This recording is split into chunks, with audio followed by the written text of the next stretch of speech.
আমরা কি চাই রমজান মাস হেলায় নষ্ট করতে, নাকি রমজান মাসে গুনাহ মাফ করাতে? আমার সাথে বলেন, এই 10টা কাজ আমরা সবাই করব ইনশাআল্লাহ। রমজান মাসকে ইফেক্টিভ করতে এই 10টা কাজ করব ইনশাআল্লাহ। রাজি আছেন? এক নাম্বার হচ্ছে 5 ওয়াক্ত নামাজ। রাজি আছেন কিনা? 5 ওয়াক্ত নামাজ সাধ্যমতো চেষ্টা করব জামাতে পড়ার জন্য। ওই যে নামাজ নাই ইসলাম নাই, নামাজ যে পড়ে না ওর সাথে কোনো খাতির নাই। খাতির আছে? কোনো খাতির নাই। নামাজ অবশ্যই পড়তে হবে, মাস্ট বি।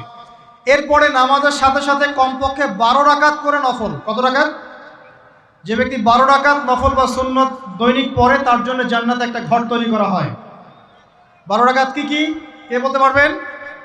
প্রথমে ফজরের 2, জোহরের আগে 4, জোহরের পরে 2, কত হলো? 4 2 6 2 8, মাগরিবের পরে, এশার পরে, এই হলো 12। পড়বো তো ইনশাআল্লাহ?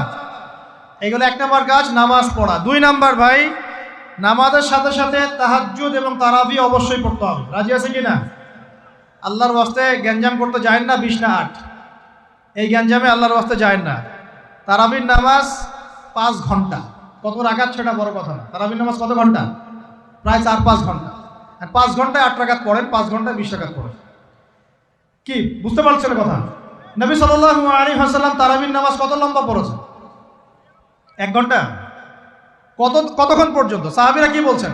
সাহাবীরা বলছেন যে আমরা তড়িঘড়ি করে সেহরি খেয়েছি। নামাজ এত লম্বা নবীজি পড়েছেন, শেষে তড়িঘড়ি করে সেহরি করতে হয়েছে। তা নবী সাল্লাল্লাহু আলাইহি ওয়াসাল্লামের 2 রাকাত নামাজ কত লম্বা ছিল। আমরা এখন নামাজের রাকাত সংখ্যা নিয়ে যত বেশি ঝগড়া করি, কোয়ালিটি নিয়ে এত ঝগড়া করি না। কোয়ালিটি ইম্পর্টেন্ট না? আমার নামাজটা কত সুন্দর হচ্ছে, কত লম্বা হচ্ছে, কত ধীর স্থির হচ্ছে, এই নামাজে আমি ধীর স্থিরভাবে কোরআন শুনবো, বুঝবো, চোখ দিয়ে পানি ঝরবে, এগুলো ইম্পর্টেন্ট না? মক্কা মদিনায় গিয়ে দেখেন, যারা এখন উমরা করতে গিয়েছেন অনেক, তারা সৌভাগ্যবান। তারাবির নামাজ নর্মাল এমনি যে কোনো নামাজেই, তারাবির নামাজ তো আরো বেশি। দাঁড়ালে আপনার চোখ দিয়ে পানি পড়তে বাধ্য। মধুর তেলাওয়াত, লম্বা কেরাত। ফজরের নামাজ মিনিমাম 20 মিনিট। ফজরের নামাজ 15 থেকে 20 মিনিট। আর আমরা তো 3G 4G 5G মাশাআল্লাহ। কোন কোন মসজিদে 6G, মানে সূরা ফাতিহা শুরু হয়, ওই শেষে গেলে দলিন শেষ, মানে আর কিছু বুঝলাম না মাঝখানে কিছু। এগুলো কি নামাজ? আমরা তো নামাজ পড়তেই ভাই দুনিয়াতে আসছি, নাকি? দুনিয়াতে আসছি কেন? ওমা খালাকতুল জিন্না ওয়াল ইনসা ইল্লা লিয়াবুদুন। তো নামাজই তো পড়তে আসছি ভাই, এত তাড়াহুড়ার কি আছে? ধীর স্থিরভাবে আপনি 8 রাকাত পড়তে চান, পড়েন, লম্বা করে পড়েন, ধীর স্থিরভাবে পড়েন। এক ভাই বলছেন আমি 20ই পড়বো। আচ্ছা ভাই পড়ুক তো, ওকে 20ই পড়তে দেন, লম্বা করে পড়তে বলেন, ধীর স্থিরভাবে পড়ো। আরেকজন পড়ছে 2 রাকাত, রাতের সালাত 2-2 করে, একটা হাদিস আছে না? রাতের সালাত 2-2 করে। এ বেচারা 2-2 করে পড়তেই আছে। তো লম্বা করে পড়লে কোনো সমস্যা আছে? উদ্দেশ্য কি? আল্লাহকে পাওয়া। আমি নামাজে আল্লাহকে পেলাম কিনা এটা বড় কথা। আল্লাহ রাব্বুল আলামিন আমাদের সবাইকে ধীর স্থিরভাবে কোরআনকে কেন্দ্র করে তারাবি তাহাজ্জুদ পড়ার তৌফিক দান করেন। এটা রমজান মাসের ইফেক্টিভ রমাজান আপনাকে কাজে দিবে। 2 নাম্বার। 3, এটা বলে দিয়েছি, রমজান মাস হবে কোরআনময় মাস। এই মাসে কোরআনের 6টা হক আমরা আদায় করবো ইনশাআল্লাহ। মনে আছে তো ইনশাআল্লাহ? তেলাওয়াত, মুখস্থ করা, আরবি শেখা, আদেশ নিষেধ মানা, দাওয়াত দেয়া এবং হিফজ করা। পারবো তো ইনশাআল্লাহ? নিয়াত করেন জোরে জোরে। 4 নাম্বার, রমজানকে ইফেক্টিভলি ইউটিলাইজ করতে হলে প্রতিটা কাজ সুন্নত সম্মতভাবে করতে হবে। এভাবে আপনি রমজানটাকে ইফেক্টিভলি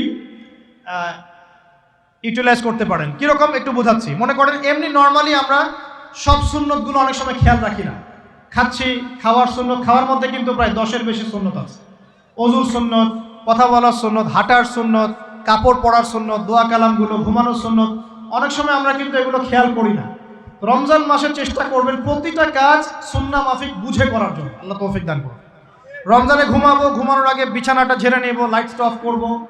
আমরা দোয়া, এই যে সূরা ফালাক নাস ক্লাস, এগুলো পড়বো, কাফেরুন সূরা পড়বো, আয়াতুল কুরসি পড়বো, সূরা বাকারার শেষের আয়াতগুলো পড়বো, পারলে সূরা মুলকটা পড়বো, ঠিক আছে?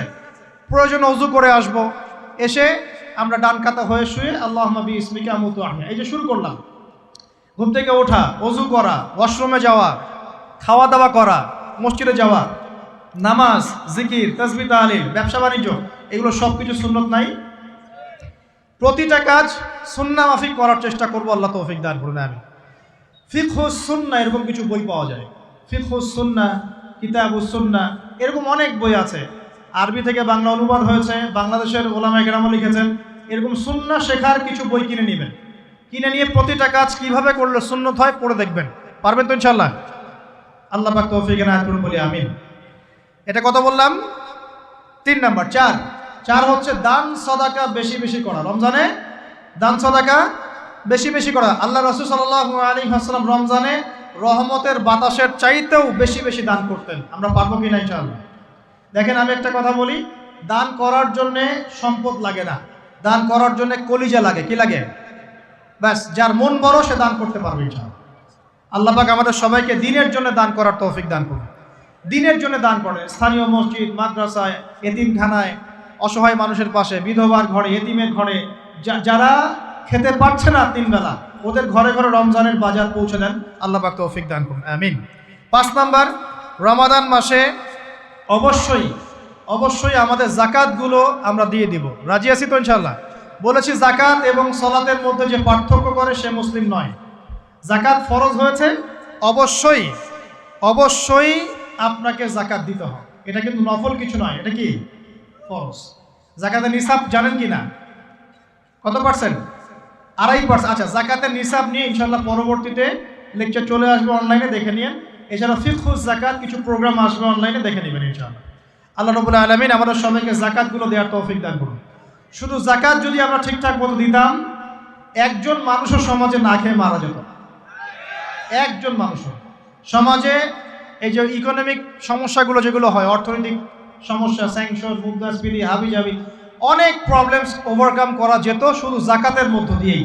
কিন্তু কে শোনে কার কথা? সবাই কি জাকাত দেয়? বাংলাদেশে এমনও মানুষ আছে যার একজনের জাকাত দিয়ে 100 পরিবারের সংসার চলবে ইনশাআল্লাহ। আছে না এমন লোক? আমরা জাকাতগুলো দেওয়ার চেষ্টা করি, আল্লাহ পাক তৌফিক দান করুন। 7 নাম্বারটা বলে দিয়েছি, রমজান হচ্ছে একটা নতুন জাতির উত্থান। অতএব রমজানে আমরা সমস্ত পাপ ছেড়ে দিয়ে একটা আলোকিত জাতি হিসেবে আত্মপ্রকাশ করবো ইনশাআল্লাহ। আল্লাহ পাক তৌফিক দান করুন। 8 নাম্বারও বলে দিয়েছে, রমজান হচ্ছে জুলুমের বিরুদ্ধে দাঁড়িয়ে যাওয়ার চেতনা। রমজান কি? ওই যে বদরের যুদ্ধ, জুলুমের বিরুদ্ধে দাঁড়িয়ে যাওয়ার চেতনা হলো রমাদান। তাই সর্বস্তরের জুলুমকে আমরা রমজান মাসে রুখে দেওয়ার চেষ্টা করবো ইনশাআল্লাহ। আল্লাহ পাক তৌফিক দান করুন। শুরুটা হবে কোথা থেকে? নিজের থেকে। আমার নিজের মধ্যে কি কি জুলুম আছে আমি আগে দেখব, আমি কার কার উপর জুলুম করেছি এটা আগে দেখব, এগুলো আগে প্রতিহত করব, তারপরে আমি ইনশাআল্লাহ তাআলা পরবর্তী দিকে ফোকাস করব। 9 নাম্বার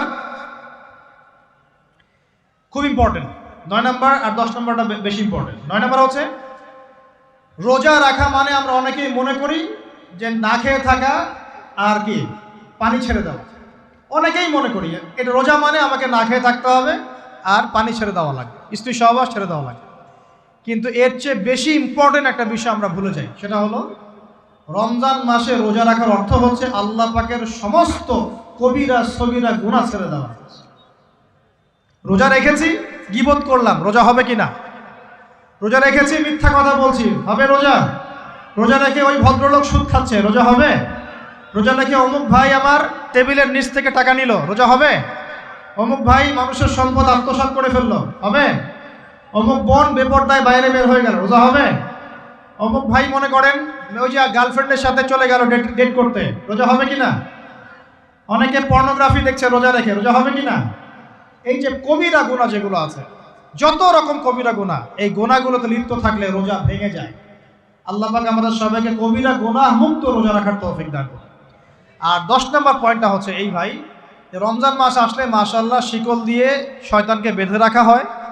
রমজান মাস আসলে মাশাআল্লাহ আমরা অনেকেই পাক্কা মুসল্লি হয়ে যাই, দান সদকা করি, যাকাত দেই, তারাবি পড়ি, তাহাজ্জুদ পড়ি, অনেক কিছুই করি। কিন্তু ঈদের দিন আসলেই মাশাআল্লাহ আমরা আবার আগের জায়গায় ফিরে যাই। ঈদের দিন শয়তান যে ছাড়া পেয়েছে এটা বোঝার জন্য রাস্তাঘাটে বের হলেই হয় নাকি?